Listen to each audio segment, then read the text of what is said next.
1 p.m. Pakistan Standard Time. Assalamu alaikum. This is Radio Pakistan. The news read by Salman Tahir. First, the headlines. Prime Minister has directed to ensure transparency and merit in selection of students being sent to China for agricultural training. Finance Minister says achieving sustainable development is Pakistan's top priority. Planning Minister has said Pakistan and China are writing a new chapter of collaboration for the benefit of future generations. Security forces have foiled a bid to smuggle a big cache of foreign-made arms from Afghanistan to Pakistan. And now the news in detail. Prime Minister Mohammad Shehbaz Sharif has directed that transparency and merit should be top priority in the selection of students being sent to China for agricultural training. Chairing a meeting in Islamabad, he instructed to form a committee to resolve complaints of students who do not meet selection criteria during scrutiny of applications through the portal. Shehbaz Sharif said government will bear all expenses for the modern agricultural training of Pakistani students and the first batch of students will soon depart for China.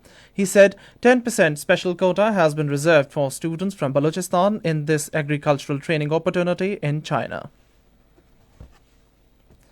Prime Minister Shehbaz Sharif has expressed grief and sorrow over the loss of precious lives in tragic landslides and flash floods in Indonesia's Java island.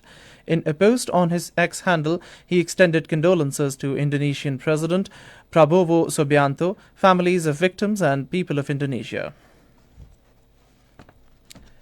Finance Minister Mohammad Aurangzeb says achieving sustainable development is Pakistan's top priority. Speaking during a high-level discussion on the topic of growing burden of global debt on developing economies at the World Economic Forum in Davos, he said government is working to reduce its expenditures and debt servicing. He mentioned that debt to GDP ratio has decreased from 78% to 67%. Finance Minister said Pakistan aims to tackle rising population, poverty and environmental issues and move towards sustainable economic development through the 10-year partnership program with the World Bank. He said that Chinese companies could potentially make Pakistan the hub for their exports. Minister for Planning and Development Ahsan Iqbal says Pakistan and China are writing a new chapter of collaboration that will benefit the generations to come. Addressing an event in connection with the Chinese Spring Festival in Islamabad today, he said work on two mega projects, Karakoram Highway Phase 2 and ML1, will commence this year. Planning Minister said second phase of CPEC opens up immense opportunities in sectors such as manufacturing, agriculture, information technology and tourism.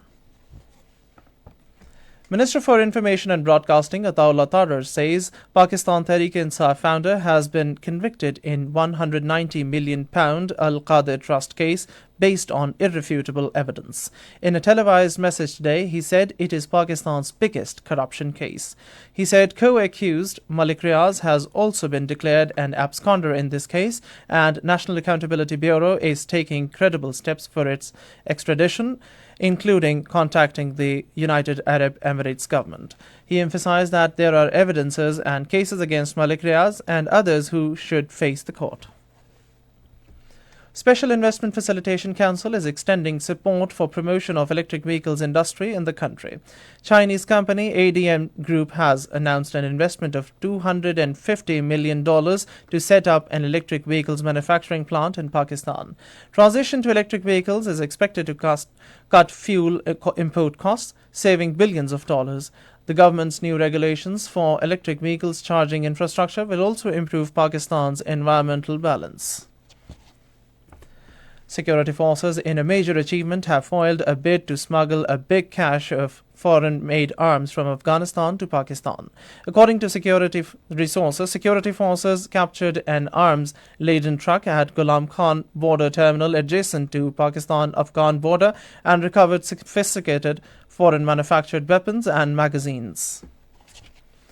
And that is the end of the news. For more news and analyses, log on to our website, radio.gov.pk, and also watch live video streaming of our bulletins on the link, facebook.com/Radio Pakistan News Official.